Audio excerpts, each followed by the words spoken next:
வணக்கம். வேந்தரின் உச்சிவேளை பகல் செய்திகளுக்காக பிரவீனா வன்னியா. முதலில் தலைப்புச் செய்திகள். இலங்கையில் தொடர் குண்டுவெடிப்பு, 160 பேர் பலி, 200 பேர் காயம்.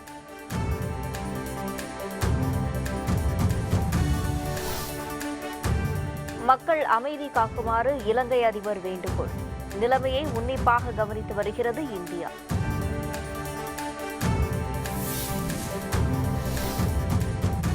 வாக்கு எண்ணும் மையத்தில் புகுந்த பெண் வட்டாட்சியர் சஸ்பெண்ட், அதிகாரிகள் முறைகேடு என திமுக தலைவர் ஸ்டாலின் குற்றச்சாட்டு.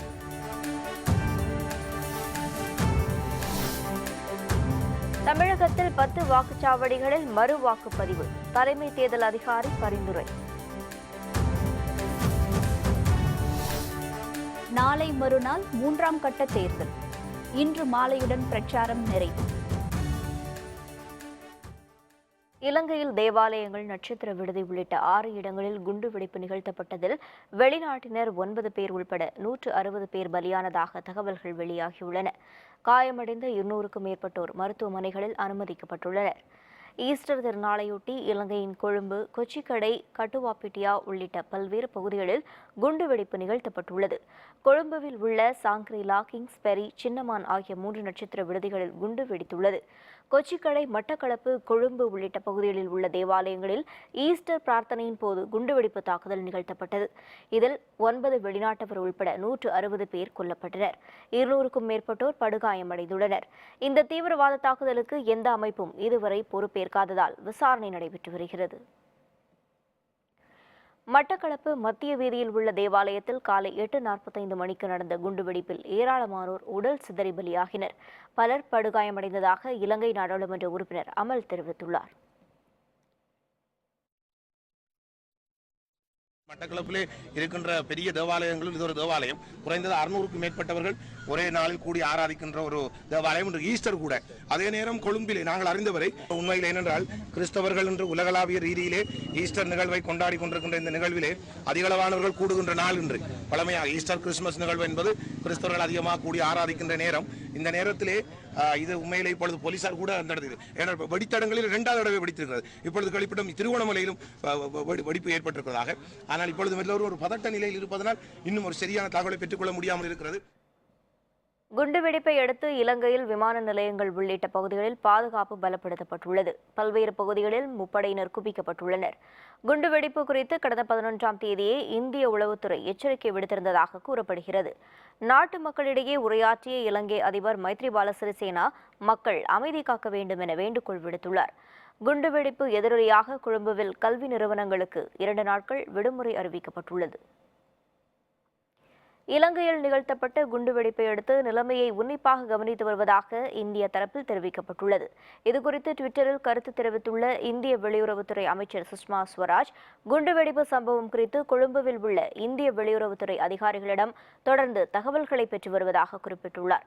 குடியரசு துணைத் தலைவர் வெங்கையா நாயுடு, பிரதமர் நரேந்திர மோடி ஆகியோரும் குண்டுவெடிப்பில் உயிரிழந்தவர்களுக்கு இரங்கல் தெரிவித்துள்ளனர். 4 சட்டப்பேரவை தொகுதி இடைத்தேர்தலில் அதிமுக சார்பில் போட்டியிட விரும்புவோருக்கான விருப்பமனு விண்ணப்பம் வழங்கும் பணி ராயப்பேட்டை அதிமுக தலைமை அலுவலகத்தில் இன்று தொடங்கியது. திருப்பரங்குன்றம், அரவங்குறிச்சி, சூலூர், ஒட்டப்பிடாரம் ஆகிய 4 தொகுதிகளில் அதிமுக சார்பில் போட்டியிட விரும்புவோர் ஏப்ரல் 21ஆம் தேதி விருப்பமனு வழங்கலாம் என அதிமுக தலைமை கழகம் அறிவித்திருந்தது. அதன்படி அதிமுக தலைமை அலுவலகத்தில் இன்று காலை விருப்பமனு வழங்கும் பணி தொடங்கியது. போட்டியிட விரும்புவர்கள் 25,000 ரூபாய் செலுத்தி விருப்ப மனுக்களை பெற்று வருகின்றனர். விண்ணப்ப படிவங்களை பூர்த்தி செய்து இன்றைய தினம் மாலை 5 மணிக்குள் வழங்க வேண்டும் என்றும் அதிமுக சார்பில் தெரிவிக்கப்பட்டுள்ளது. நானும் கடந்த முறை ஒன்றிய கவுன்சிலராக, ஒன்றிய துணை பெருந்தலைவராக பதவி வகித்து வந்தேன். தற்பொழுது ஒட்டப்பிடாரம் தனித்தொகுதிக்கு விருப்ப மனு அளித்துள்ளேன். நமது அனைத்திந்திய அண்ணா திராவிட முன்னேற்ற கழகத்தின் ஒருங்கிணைப்பாளர் ஐயா மற்றும் இணை ஒருங்கிணைப்பாளர் ஐயா அவர்கள் பரிசீலித்து எனக்கு ஓட்டப்பிடாரம் தனித்தொகுதியில் வெற்றி வேட்பாளராக இரட்டை இலை சின்னத்தில் போட்டியிடும் வாய்ப்பை தருவார்கள் என்று முழுமையாக நம்புகிறேன். மதுரையில் வாக்குப்பதிவு எந்திரங்கள் வைக்கப்பட்டிருக்கும் அறைக்குள் அத்துமீறி நுழைந்து ஆவணங்களை எடுத்து சென்றது தொடர்பாக பெண் வட்டாட்சியர் ஒருவர் சஸ்பெண்ட் செய்யப்பட்டுள்ளார். மதுரையில் மக்களவைத் தேர்தல் வாக்குப்பதிவு எந்திரங்கள் மதுரை மருத்துவக் கல்லூரி வளாகத்தில் 3 அடுக்கு பாதுகாப்புடன் வைக்கப்பட்டுள்ளது. இன்று அதிகாலை தேர்தல் அதிகாரியின் அனுமதியின்றி பெண் அதிகாரி ஒருவர் வாக்கு இயந்திரங்கள் வைக்கப்பட்ட அறைக்குள் சென்றதாக கூறப்படுகிறது. சுமார் 2 மணி நேரத்திற்கு பிறகு அங்கிருந்து முக்கிய ஆவணங்களை எடுத்துச் சென்று நகல் எடுத்ததாக தெரிகிறது. இதை அறிந்ததும் மதுரை தொகுதி மார்க்சிஸ்ட் கம்யூனிஸ்ட் கட்சி வேட்பாளர் சு. வெங்கடேசன், அமமுக வேட்பாளர் டேவிட் அண்ணாதுரை, நாம் தமிழர், மக்கள் நீதி மய்யம் மற்றும் சுயேட்சை கட்சியினர் ஏராளமானோர் அங்கு திரண்டனர். அனுமதியின்றி ஆவணங்கள் எடுத்து சென்றது குறித்து விசாரணை நடத்த கோரி தர்ணா போராட்டத்தில் ஈடுபட்டனர். தேர்தல் நடத்தும் அதிகாரியான கலெக்டரோட அனுமதி கடிதமோ பெர்மிஷனோ கார்டோ எதுவும் இல்லை. 3.5 மணி நேரம் அவங்க 3 அதிகாரியோட சேர்ந்து போய் ஆவணங்கள் எல்லாம் பார்த்துட்டாங்க ஸ்டோரேஜ் ரூமில். இதனுடைய வீடியோ ஃபுட்டேஜ் முழுக்க இப்போ நாங்கள் பார்த்துட்டு இப்போ மாவட்ட ஆட்சியரிடம் சொல்ல போகிறோம். ஒன்று முறையான அனுமதி இல்லாமல் ஸ்டோரேஜ் ரூமுக்குள்ளே போன அந்த அதிகாரிகள் அனைவர் மீதும் உடனடியாக நடவடிக்கை எடுக்கப்படணும் என்பது ஒன்று. 2வது, பாதுகாப்பு பலப்படுத்தப்படணும். அது எந்த அதிகாரியாக இருந்தாலும் முறையான அனுமதி இல்லாமல் உள்ளே போகக்கூடாது. பாதுகாப்பு பலப்படுத்தணும். உரிய அனுமதி இல்லாமல் வேட்பாளர்கள் முகவர்கள் எங்களுக்கும் தகவல் சொல்லாமல் அவர் உள்ளே சென்று அந்த ஆவணங்களை எடுத்திருக்கிறார். கிட்டத்தட்ட 3 மணி நேரம் அவர் அந்த அறையிலே இருந்து அந்த ஆவணங்களை எல்லாம் எடுத்திருக்கிறார். இது அப்பட்டமான விதிமுறை மீறல், தேர்தல் நடத்தை விதிமீறல் என்பதை நான் தெரிவித்துக் கொள்கிறேன். இது தொடர்பாக நாங்கள் அந்த அறைக்கு கூடுதலாக பாதுகாப்பு போட சொல்லியிருக்கிறோம். இது தொடர்பாக இமெயில் யாரும் வந்தால் வேட்பாளரது முகவர் எங்களுக்கு தகவல் சொன்னதற்கு பின்னால் தான் அதை நடத்த வேண்டும் என்று நாங்கள் கோரியிருக்கிறோம். வாக்கு எண்ணிக்கை மைய அறைக்குள் அதிகாரிகள் சென்றது குறித்து கண்காணிப்பு கேமரா காட்சிகள் ஆய்வு செய்யப்படும் என தேர்தல் அலுவலர் நடராஜன் தெரிவித்தார். வாக்கு எண்ணிக்கை மையத்தில் பாதுகாப்பு உறுதிப்படுத்தப்படும் என தெரிவித்த அவர், அதிகாரிகள் மீது நடவடிக்கை எடுக்கப்படும் என்றும் தெரிவித்தார். மெட்டீரியல் அடுக்கி வச்சிருக்க ரூம்குள்ளே யாரோ சொன்னாங்க. பட் ஆக்சுவலாக இவங்களே போய் பார்த்துட்டாங்க எல்லாத்தையுமே. இவிஎம் மிஷின்ஸ் எல்லாமே ஸ்ட்ராங் ரூமு எல்லாமே பக்காவாக இருக்குது. ஒன்றும் பிரச்சனை இல்லை. இது இல்லை, அவங்களும் பார்த்துட்டாங்க, ஃபுட்டேஜும் பார்த்துட்டாங்க. அதர் மெட்டீரியல் ஸ்டோரேஜ் மட்டும் போயிட்டு வந்திருக்கதா சொல்கிறாங்க. அது விசாரணை பண்ணி வி வில் டேக் ஆக்ஷன். எந்த மெட்டீரியல் இருந்தாலும் சீல் வைக்க சொல்லியிருந்தோம். ஒரு இது சீல் வைக்காமல் இருந்திருக்கு. அது சீல் வைக்க சொல்லி வச்சு அது அந்த ரூம் அவங்க it is the duty of the ஏர்ஓஸ் லெவல்லே அது பண்ணிட்டு இருந்தாங்க. அந்த ஒரு ரூம் ஏர்ஓ சீல் வைக்காதான் அதை விசாரணை. மதுரையில் மின்னணு வாக்குப்பதிவு இயந்திரங்கள் வைக்கப்பட்டிருக்கும் அறைகளில் அரசு அதிகாரிகள் அத்துமீறி நுழைந்தது பெரும் சந்தேகத்தை ஏற்படுத்தியுள்ளதாக திமுக தலைவர் மு. ஸ்டாலின் குற்றம் சாட்டியுள்ளார். இதுகுறித்து அவர் வெளியிட்டுள்ள அறிக்கையில், 2 மணி நேரத்திற்கு மேல் வாக்குப்பதிவு இயந்திரங்கள் முறைகேடுகள் செய்வதில் ஈடுபட்டிருக்கிறார்கள் என்பது கடும் அதிர்ச்சி அளிப்பதாக குறிப்பிட்டார். மின்னணு வாக்குப்பதிவு இயந்திரங்களை தலைமை தேர்தல் அதிகாரியால் பாதுகாப்பாக வைத்துக் கொள்ள முடியவில்லை என்பது கடும் கண்டனத்துக்குரியது என சாடிய ஸ்டாலின், ஆளும் கட்சியினரின் இந்த அடாவடித்தனம் ஜனநாயகத்திற்கு மிகப்பெரிய சவாலாக அமைந்திருப்பதாக குற்றம் சாட்டினார். அதிகாலையில் வாக்கு எண்ணெய் மையத்துக்குள் நுழைந்தவர்கள் மீது கிரிமினல் வழக்கு பதிவு செய்து கடும் நடவடிக்கை எடுக்க வேண்டும் என்றும் ஸ்டாலின் வலியுறுத்தியுள்ளார். வாக்கு எண்ணும் மையங்களில் கழக நிர்வாகிகளும் கூட்டணி கட்சி நிர்வாகிகளும் இரவு பகல் பார்க்காமல் விழிப்புணர்வுடன் இருந்து மின்னணு வாக்குப்பதிவு இயந்திரங்களை பாதுகாத்திடுமாறும் வேண்டுகோள் விடுத்துள்ளார். தமிழகத்தில் 10 வாக்குச்சாவடிகளில் மறு வாக்குப்பதிவு நடத்த கோரி தலைமை தேர்தல் ஆணையத்திற்கு தமிழக தலைமை தேர்தல் அதிகாரி சத்யபிரதா சாஹூ பரிந்துரை செய்துள்ளார்.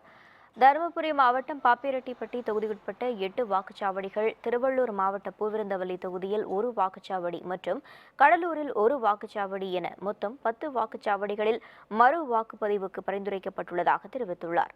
எந்திர கோளாறு, வாக்குப்பதிவில் முறைகேடு உள்ளிட்ட பல்வேறு காரணங்களால் மறு வாக்குப்பதிவுக்கு பரிந்துரை செய்யப்பட்டதாக சத்யபிரதா சாஹூ குறிப்பிட்டார்.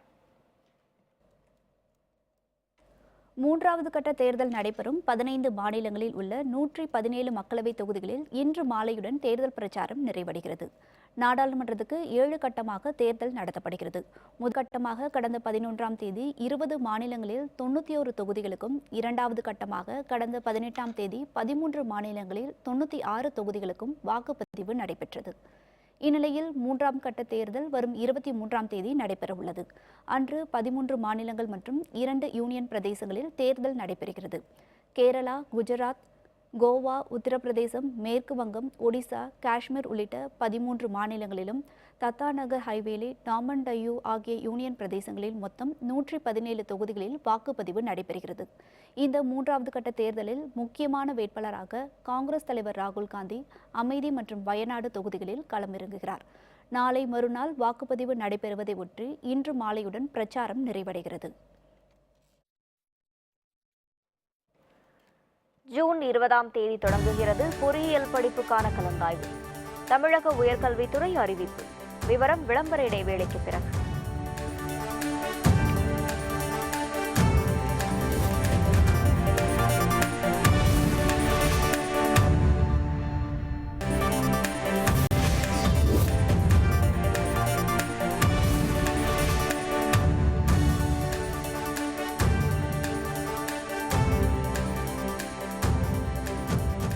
செய்திகள் தொடர்கின்றன. தமிழகத்தில் பொறியியல் படிப்பிற்கான கலந்தாய்வு ஜூன் 20ஆம் தேதி தொடங்கி ஜூலை 30ஆம் தேதி வரை நடைபெறும் என உயர்கல்வித்துறை சார்பில் தெரிவிக்கப்பட்டுள்ளது.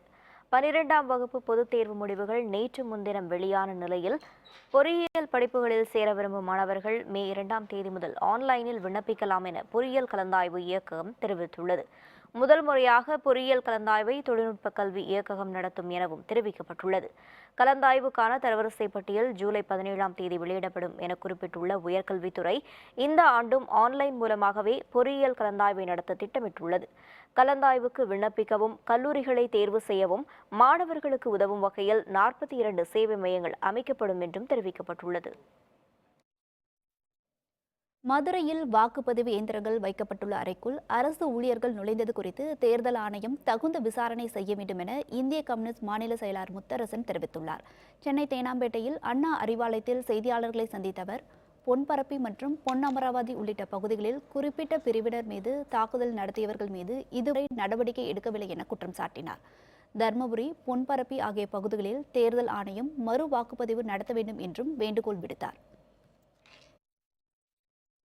மதுரையில் வாக்குப்பதிவு முடிந்து வாக்குப்பெட்டிகளெல்லாம் உள்ளே வைத்து சீல் வைக்கப்பட்ட பிறகு ஆவணங்கள் இருந்த அறையில் ஒரு தாசில்தார் பல மணி நேரம் அங்கே இருந்து பல ஆவணங்களை எடுத்திருக்கிற தகவல் மிகப்பெரிய பேரதிர்ச்சியை அளிக்கிறது. அதே மாதிரி பொன்பரப்பி பகுதியில் வன்முறையில் ஈடுபட்டு கலகம் செய்து குறிப்பாக தலித் மக்கள் வாக்குச்சாவடிக்கு வர முடியாமல் தடுத்து நிறுத்தி அவர்கள் மீது காவல்துறை இதுவரையில் எந்த நடவடிக்கைகளையும் மேற்கொள்ளவில்லை. மதுரையில் வாக்குப்பெட்டிகள் வைத்திருந்த அறையில் வட்டாட்சியர் நுழைந்தது குறித்து தேர்தல் ஆணையம் விரிவாக விசாரணை செய்ய வேண்டும் என மதிமுக பொதுச் செயலர் வைகோ கேட்டுக்கொண்டார். சென்னை அண்ணா அறிவாலயத்தில் திமுக தலைவர் ஸ்டாலினை சந்தித்த பின் வைகோ செய்தியாளர்களை சந்தித்தார். பொன்பரப்பி மற்றும் பொன்னமராவதி பகுதியில் பொது அமைதி நிலவிட அரசு நடவடிக்கை எடுக்க வேண்டும் என தெரிவித்தார். கூடங்குளம் அணு உலையில் பராமரிப்பு சரியில்லை என்பதை இந்திய அணுசக்தி தலைவரே கூறியுள்ளதால் தமிழக அரசு இதில் உடனடியாக நடவடிக்கை எடுக்க வேண்டும் என வலியுறுத்தினார். வன்முறையில் ஈடுபட்டவர்கள், வீடுகளை உடைத்தவர்கள், ஒடுக்கப்பட்ட மக்களினுடைய வீடுகளை சூறையாடியவர்கள், தாக்கியவர்கள், அவர்கள் மீது கடும் நடவடிக்கை எடுக்கப்பட வேண்டும். பொன்னமராவதியினுடைய பொது அமைதிக்கு பங்கம் விளைவித்த வகையில் கடும் நடவடிக்கை அவர்கள் மீது உடனடியாக எடுப்பதோடு இது போன்ற சம்பவங்களில் முளையே கிள்ளி எறிவதற்கு காவல்துறை முன்வர வேண்டும் என்று நான் கேட்டுக்கொள்கின்றேன். ஈரோடு மாவட்டம் பவானி அருகே சாய தொழிற்சாலை அதிபரின் வீட்டில் புகுந்த மர்ம நபர்கள் 18 சவரன் நகை மற்றும் விலையுயர்ந்த பொருட்களை கொள்ளையடித்து சென்றது பரபரப்பை ஏற்படுத்தியுள்ளது. பவானி அருகே உள்ள சீதப்பாளையத்தில் தேவராஜ் என்பவர் சாய தொழிற்சாலை நடத்தி வருகிறார். வேலை முடிந்து வந்த களைப்பில் வீட்டை திறந்து வைத்து குடும்பத்துடன் தூங்கிய அவரது வீட்டில் புகுந்த மர்ம நபர்கள் பீரோவில் வைக்கப்பட்டிருந்த 18 சவரன் தங்க நகைகள், வெள்ளி பொருட்கள், கேமரா மற்றும் 3 செல்போன்களை கொள்ளையடித்து சென்றுள்ளனர். இதுகுறித்து அளிக்கப்பட்ட புகாரின் பேரில் கைரேகை நிபுணர்கள் கொண்டு போலீசார் விசாரணை மேற்கொண்டுள்ளனர். திருவண்ணாமலை அண்ணாமலையார் கோவில் தங்கத்தேர் உடைந்து விபத்து ஏற்பட்டது. இதில் பக்தர் ஒருவருக்கு காயம் ஏற்பட்டதால் அரசு மருத்துவமனையில் அனுமதிக்கப்பட்டார். திருவண்ணாமலையில் உள்ள அண்ணாமலையார் கோவிலில் உள்ள தங்கத்தேர் இந்து சமய அறநிலையத்துறையால் 6 லட்சம் ரூபாய் மதிப்பில் மறுசீரமைப்பு செய்யப்பட்டது. இந்நிலையில் இன்று அன்னச்சத்திரம் சார்பில் தங்கத்தேர் இழுப்பதற்கான ஏற்பாடுகள் செய்யப்பட்டு தேர் இழுக்கப்பட்டது. அப்போது தேரின் மேல் பகுதியில் உள்ள விமானம் என்று சொல்லக்கூடிய 3 அடுக்குகள் கொண்ட கலசம் உடைந்து விழுந்தன. இதில் பக்தர் ஒருவருக்கு காயம் ஏற்பட்டு மருத்துவமனையில் சிகிச்சைக்கு அனுமதிக்கப்பட்டார். இச்சம்பவத்தை அடுத்து கோவில் இணை ஆணையர் உள்ளிட்ட நிர்வாகிகள் மீது நடவடிக்கை எடுக்க வேண்டும் என பக்தர்கள் கோரிக்கை விடுத்துள்ளனர். சென்னை சாந்தோம் தேவாலயத்தில் புனிதர் இயேசு உயிர்த்தெழுந்த நாளையொட்டி சிறப்பு ஆராதனை நடைபெற்றது. இதில் ஏராளமான கிறிஸ்தவர்கள் பங்கேற்று பிரார்த்தனை மேற்கொண்டனர். இயேசு கிறிஸ்து சிலுவையில் அறையப்பட்டு 3ஆம் நாள் மீண்டும் உயிர்த்தெழும் நாளே ஈஸ்டர் பண்டிகையாக கிறிஸ்தவர்களால் கொண்டாடப்படுகிறது. இதனையொட்டி சென்னை சாந்தோமில் இரவு 8 மணிக்கு தொடங்கிய சிறப்பு பிரார்த்தனை நள்ளிரவு வரை நடைபெற்றது. பக்தர்கள் மெழுகுவர்த்தி ஏற்றி பிரார்த்தனையில் ஈடுபட்டனர். இதனையடுத்து ஒருவருக்கொருவர் ஈஸ்டர் தின வாழ்த்துக்களை பரிமாறிக்கொண்டனர். ஒவ்வொரு ஈஸ்டருக்கும் நான் அந்த சர்ச்சுக்கு வரேன், சாந்தோமுக்கு. எனக்கு வரும்போது ரொம்ப பீஸ்ஃபுல்லான மைண்ட் கிடைக்கும். அது தனி ஒரு ஃபீல். அது ஆக்சுவலாக அவர் இறந்த அதுக்கப்புறம் உயிர்த்தெழுற இந்த நாளில் இங்கே வர்றது எனக்கு ஒரு தனி சந்தோஷத்தை கொடுக்குது. ஒரு எப்படி சொல்கிறது, அது என்ன சொல்லுவாங்க, ஒரு கிரேஸ் அப்படின்னு சொல்லலாம். ஒரு மாதிரியான ஒரு ஃபீல் அது. ஸோ அதுக்காக தான் இங்கே வரேன். எனக்கு ரொம்ப ஹாப்பியாக இருக்குது. இந்த வருஷம் வந்துட்டு தான் இருப்பேன். இங்கே சாந்தம் சர்ச்சுக்கு எப்போவுமே நாங்கள் வருவோம். ஈஸ்டர் மாஸ்க்காக தான் இங்கே வந்திருக்கோம். ஈஸ்டர்ன்றது என்னென்னா, இயேசு ஆக்சுவலாக மக்களுக்காக பாடுபட்டு இறந்து உயிர்த்தெழுதலை சிறப்பிக்கிற ஒரு விழா. அதை கொண்டாடுறதுக்காக தான் நாங்கள் வந்திருக்கோம். ஜென்ரலாக எப்போவுமே நாங்கள் எங்கள் பேரிஷில் தான் போவோம் மாஸ்க்கு. இந்த மாதிரி சிறப்பான அக்கேஷன்ஸ் எதுனாலும் சாந்தம் சர்ச்சுக்கு வருவோம் மாஸ்க். இன்னைக்கு ஈஸ்டர் ரொம்ப பிரம்மாண்டமான ஒரு கொண்டாட்டம் ஆக்சுவலி. ஏன்னா இயேசு எல்லாருடைய பாவத்துக்காக மரித்து உயிரெழுந்திருக்காரு. ஸோ அது ரொம்பவே எல்லாருமே கொண்டாடுற ஒரு நாளாக நாங்கள் பார்க்குறோம். ஸோ ஒரு குடும்பமும் சரி, நண்பர்களும் சரி, எல்லாரும் ஒன்றா சேர்ந்து இங்கே சர்ச்சுக்கு நாங்கள் ப்ரேயர் பண்ணிவிட்டு சந்தோஷமாக பாடி இது பண்ணிவிட்டு நாங்கள் ஒன்றா இது பண்ணுறோம். ஸோ இன்னைக்கு ரொம்பவே சந்தோஷமான நாள். Happy Easter. அண்ட் இன்னைக்கு ஸ்பெஷல் டே. எங்களுக்கு 2 அக்கேஷன். ஒன்று ஈஸ்டர் டே அண்ட் எங்களோட wedding day. So throughout world we wish everybody happy Easter. இதேபோல் தூத்துக்குடி பனிமய மாதா பேராலயத்தில் நடைபெற்ற திருப்பலியில் ஆயிரக்கணக்கான கிறிஸ்தவர்கள் பங்கேற்றனர். பேராலயத்தின் பங்குத்தந்தை லெரின் டிரோஸ் தலைமையில் சிறப்பு திருப்பலி நடைபெற்றது. இதில் இயேசு பிரான் உயிர்த்தெழும் காட்சி தத்ரூபமாக நடைபெற்றது. ஒவ்வொரு மனிதரும் இன்று இயேசுவை போல நல்லவனாக வாழ்கிற போது, நல்லதை செய்கிற போது சிலுவையில் அறையப்படுவார். ஆனால் அது முடிவல்ல, மாறாக சிலுவைக்கு பின்னாலே ஒரு உயிர்ப்பு இருக்கிறது. எனவே நல்லவர்கள் நல்லவர்களாக வாழ வேண்டும். சவால்கள், சங்கடங்கள், எதிர்ப்புகள் வந்தாலும் எதிர்நீச்சல் போட்டு நல்லவர்களாக வாழ வேண்டும். தொடர்ந்து நல்லதை செய்ய வேண்டும். அப்பொழுது ஒருவேளை தோல்வியுற்றதை போல ஒரு நிலை ஏற்பட்டாலும் அந்த தோல்வி நிரந்தரமானது அல்ல, மாறாக அதை கடந்து வெற்றி கிடைக்கும். இதேபோல் கன்னியாகுமரி மாவட்டம் நாகர்கோவிலில் கோட்டார் புனித சவேரியர் ஆலயத்தில் ஈஸ்டர் திருநாள் விமர்சையாக கொண்டாடப்பட்டது. இதில் ஆயர் நசரேன் சூசேல் தலைமையில் நடைபெற்ற பிரார்த்தனையில் ஏராளமான கிறிஸ்தவர்கள் மெழுகுவர்த்தி ஏற்றி பிரார்த்தனையில் ஈடுபட்டனர். இதேபோல் திண்டுக்கல் மாவட்டம் சின்னாலப்பட்டி அருகே உள்ள என் பஞ்சம்பட்டி திரு இருதய ஆண்டவர் தேவாலயத்தில் ஈஸ்டர் திருவிழா வான வேடிக்கையுடன் வெகு விமரிசையாக கொண்டாடப்பட்டது. பங்கு தந்தை சேசுராஜ் உள்ளிட்ட குருவானவர்கள் கையில் பாஸ்கு மெழுகு திரி ஏந்தி பவனி வர அதிலிருந்து கிறிஸ்துவ பெருமக்கள் தங்களிடம் உள்ள மெழுகுவர்த்திகளை ஏற்றிக்கொண்டனர். பின்னர் அருட்தந்தை ரிச்சர்ட் பாபுமோன் தலைமையில் பாடற்பலி பூஜை நடைபெற்ற பின் புனித நீர் கிறிஸ்தவர்கள் மீது தெளிக்கப்பட்டது. இதேபோல் கோயம்புத்தூர் காந்திபுரத்தில் உள்ள சிஎஸ்ஐ தேவாலயத்தில் ஈஸ்டர் பண்டிகை விமர்சையாக கொண்டாடப்பட்டது. கிறிஸ்துநாதர் தேவாலயத்தில் இயேசுவின் உயிர்த்தெழுதல் ஆராதனை நடைபெற்றது. இதில் ஆலய குருவான செல்லராஜன் தலைமையில் சிறப்பு பிரார்த்தனை நடைபெற்றது. இலங்கை தேவாலயங்களில் குண்டுவெடிப்பு நிகழ்ந்திருப்பது துரதிருஷ்டவசமானது என தமிழக பாரதிய ஜனதா தலைவர் தமிழிசை சவுந்தரராஜன் தெரிவித்துள்ளார். சென்னை விமான நிலையத்தில் செய்தியாளர்களிடம் பேசிய அவர், சாதிய வேற்றுமை இல்லாத ஒரு சமுதாயம் உருவாக வேண்டும் என்ற எண்ணத்திற்கு மாறாக பொன்பரப்பி, பொன் அமராவதி உள்ளிட்ட இடங்களில் கலவரங்களை தூண்ட நினைப்பது தவறு என சுட்டிக்காட்டினார். வாக்குப்பெட்டிகள் இருந்த அறைக்குள் பெண் அதிகாரி ஒருவர் சென்றது ஜனநாயகத்தின் மீது நம்பிக்கையின்மையை ஏற்படுத்தும் என கூறினார். இல்லை, இது ஒரு துரதிருஷ்டவசமானது. ஏனென்றால் அனைத்து மதமும் மதிக்கப்பட வேண்டும். அது இலங்கையில் உள்ள பிரச்சனை. இலங்கை இன்னும் அமைதிக்கு திரும்ப வேண்டும். அது நீங்கள் அந்த நாட்டில் உள்ள அந்த அரசியல் சூழ்நிலையை கேட்டு தெரிந்து கொண்டால் நல்லது. எந்த நாடாக இருந்தாலும் கலவரத்தை அனுமதிக்க முடியாது என்பது எனது கருத்து. அரியலூர் மாவட்டம் கள்ளங்குறிச்சியில் உள்ள கலியுக வரதராஜ பெருமாள் கோவிலில் தேரோட்டம் வெகு விமர்சையுடன் நடைபெற்றது. இதில் ஏராளமான பக்தர்கள் கலந்து கொண்டு வடம் பிடித்து இழுத்து நேர்த்திக்கடன் செலுத்தினர். ஸ்ரீ வரதராஜ பெருமாள் கோவிலில் ஆண்டு திருவிழா கடந்த 13ஆம் தேதி கொடியேற்றத்துடன் தொடங்கியது. இதனையொட்டு 9ஆம் தேரோட்டம் இன்று காலை வெகு விமர்சையாக நடைபெற்றது. இதில் ஸ்ரீதேவி பூதேவி சமேதர வரதராஜ் பெருமாளுக்கு அபிஷேகங்கள் செய்யப்பட்டு சிறப்பு பூஜைகள் நடைபெற்றன. இதனையடுத்து முதல் தேரில் ஆஞ்சநேயர் செல்ல, பெரிய தேரில் பெருமாள் வீதி உலா வந்து பக்தர்களுக்கு அருள் பாலித்தார். திரளான பக்தர்கள் தேரோட்டத்தில் பங்கேற்று சுவாமி தரிசனம் செய்தனர்.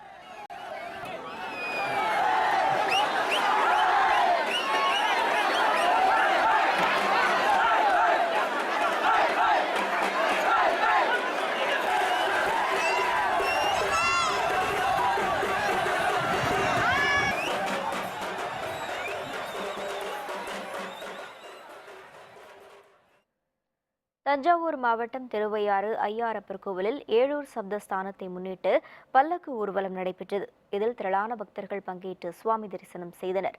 திருவையாறு ஐயாரப்பர் கோவிலில் சித்திரை திருவிழாவையொட்டி அறம் வளர்த்த நாயகியுடன் ஐயாரப்பர் கண்ணாடி பல்லக்கிலும், சுயசாம்பிகையுடன் நந்தியம்பெருமான் வெட்டிவேர் பல்லக்கிலும் ஏழூர் புறப்பட்டு சென்றனர்.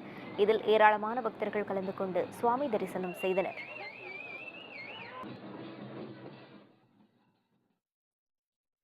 மாண்டி கார்லோ டென்னிஸ் தொடர் அரையிறுதியில் வெளியேறிய நடால்.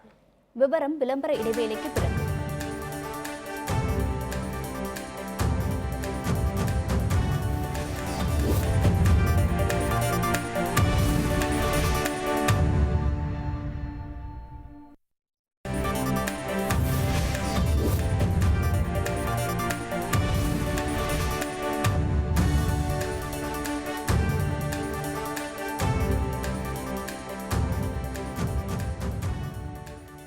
செய்திகள் தொடர்கின்றன.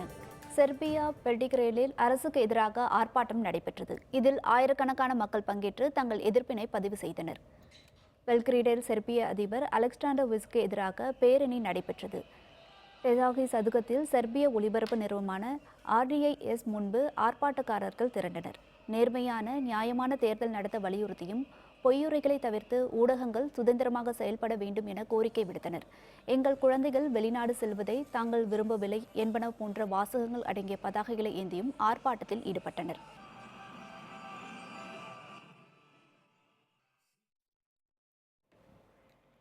இன்று நடைபெறவுள்ள IPL போட்டியில் ஹைதராபாத் கொல்கத்தா அணிகளுக்கிடையே ஒரு ஆட்டமும், சென்னை பெங்களூரு அணிகளுக்கிடையே மற்றொரு ஆட்டமும் நடைபெறவுள்ளது. IPL தொடரின் 38வது மற்றும் 39வது லீக் ஆட்டங்கள் இன்று நடைபெறவுள்ளன.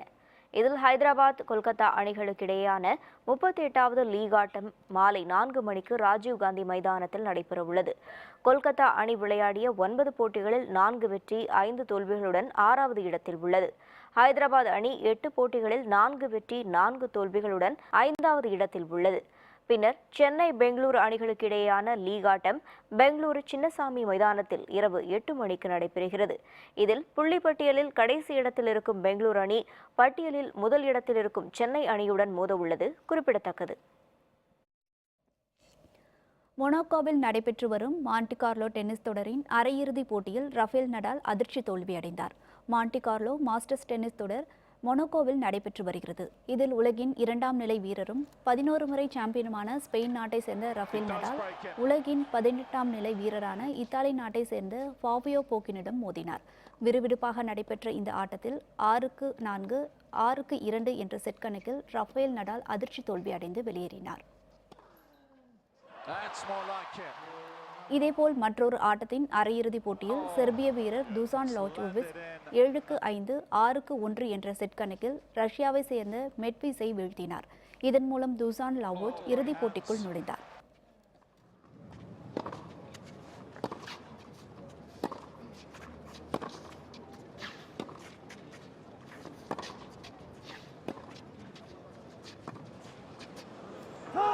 Dusan Lajovic's dream week in Monte Carlo continues. It's a first final. மீண்டும் தலைப்புச் செய்திகள். இலங்கையில் தொடர் குண்டுவெடிப்பு, 160 பேர் பலி, 200 பேர் காயம்.